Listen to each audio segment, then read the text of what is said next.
Bombay high court ने अपने एक फैसले में कहा कि 12 साल की बच्ची का टॉप उतारे बिना उसके ब्रेस्ट को छूना पॉक्सो यानी कि protection of children from sexual offences के तहत सेक्सुअल असॉल्ट की श्रेणी में नहीं आएगा, बल्कि ये भारतीय दंड संहिता आईपीसी की धारा 354 के तहत अपराध की श्रेणी में आएगा। यहाँ एक बात खासी ध्यान देने वाली है, कोर्ट ने इस तरह के कृत्य को अपराध की श्रेणी से मुक्त नहीं किया है। ये गलत है, अपराध है लेकिन पॉक्सो नहीं बल्कि आईपीसी की धारा 354 के तहत। बार एंड बेंच की खबर के मुताबिक पॉक्सो एक्ट की धारा 8 के तहत यौन शोषण की सजा 3 से 5 साल है, जबकि आईपीसी की धारा 354 के तहत 1 से 1.5 साल तक की सजा का प्रावधान है। बॉम्बे हाईकोर्ट की नागपुर बेंच ने अपने एक फैसले में कहा कि 12 साल की बच्ची के ब्रेस्ट को छूना यौन उत्पीड़न नहीं है जब तक कि आरोपी बच्ची का कपड़ा नहीं हटाता या उसके कपड़े के अंदर हाथ नहीं डालता। हालांकि ये निश्चित रूप से भारतीय दंड संहिता की धारा 354 के तहत अपराध की श्रेणी में आएगा। जस्टिस पुष्पा वी गनेरीवाला ने एक व्यक्ति को पॉक्सो अधिनियम की धारा 8 यौन उत्पीड़न की सजा के तहत बरी कर दिया।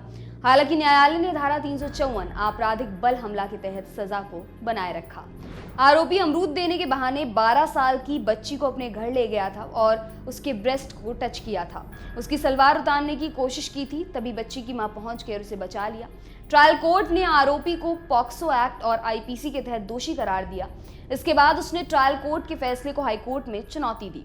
कोर्ट ने कहा कि पॉक्सो एक्ट के तहत मामला तब बनता जब व्यक्ति बच्ची का गुप्तांग छूने का प्रयास करता या उसे अपना गुप्तांग छूने के लिए मजबूर करता, लेकिन यहाँ ये मामला नहीं है। इस मामले में किसी भी तरह का सीधा शारीरिक संपर्क नहीं हुआ है।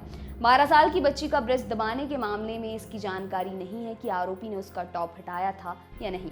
ना ये क्लियर है कि उसने टॉप के अंदर हाथ डालकर ब्रेस्ट दबाया था। ऐसी सूचनाओं के अभाव में इसे यौन शोषण नहीं माना जाएगा। ये आईपीसी की धारा 354 के दायरे में आएगा, जो स्त्रियों की लज्जा के साथ खिलवाड़ करने से जुड़ा है। जज ने कहा कि पॉक्सो के तहत यौन हमला एक अपराध के रूप में परिभाषित किया गया है जिसमें यौन इरादे के साथ कोई एक्ट किया गया हो। इसमें निजी अंगों को छूना या बच्चे को आरोपी के निजी अंग को छूना शामिल है। कोर्ट ने अपने फैसले में कहा कि आपराधिक न्यायशास्त्र का मूल सिद्धांत ये है कि अपराध के लिए सजा अपराध की गंभीरता के अनुपात में होगी। इस तरह कोर्ट ने दोषी की सजा कम कर दी। मेरा नाम है दिव्यांशी, देखते रहिए दी लल्लन टॉप। शुक्रिया। अब रोज दोपहर 12 बजे लल्लन टॉप लाएगा मैटनी शो, सिनेमा का कंप्लीट शो जहां सनसनी नहीं सेंस होगा। सोमवार बॉलीवुड किस्से, फिल्म और फिल्म वालों की दिलचस्प कहानियां। मंगलवार लल्लन टॉप अड्डा, चौचक बैठकी हेडलाइंस बनाने वाले हीरो हीरोइन डायरेक्टर के साथ। बुधवार कहां गए ये लोग जो कभी स्टार थे अब लगता है कि गुमनाम है, उनकी खोज खबर। गुरुवार Bharat talkies, best of regional cinema, क्योंकि हिंदी के बाहर भी जाबड़ फिल्में बनती हैं। शुक्रवार स्पॉटलाइट, हफ्ते की सबसे बड़ी सिनेमा न्यूज के हर एंगल पर फोकस। शनिवार को होगा बरगद, फिल्मों के महारथियों से तसल्ली से लंबी बात, सुकून और समझ के साथ। और रविवार को होगी सिने वेला, वेला यानी कि पीरियड, कक्षा, क्लास। ये क्लास लेंगे लल्लन टॉप के सिनेमा एडिटर गजेंद्र। क्लासिक फिल्मों और सिनेमा पर, इसके हर पहलू पर विस्तार से बात होगी। तो रोजाना दोपहर 12 बजे देखिए लल्लन टॉप का मैटनी शो।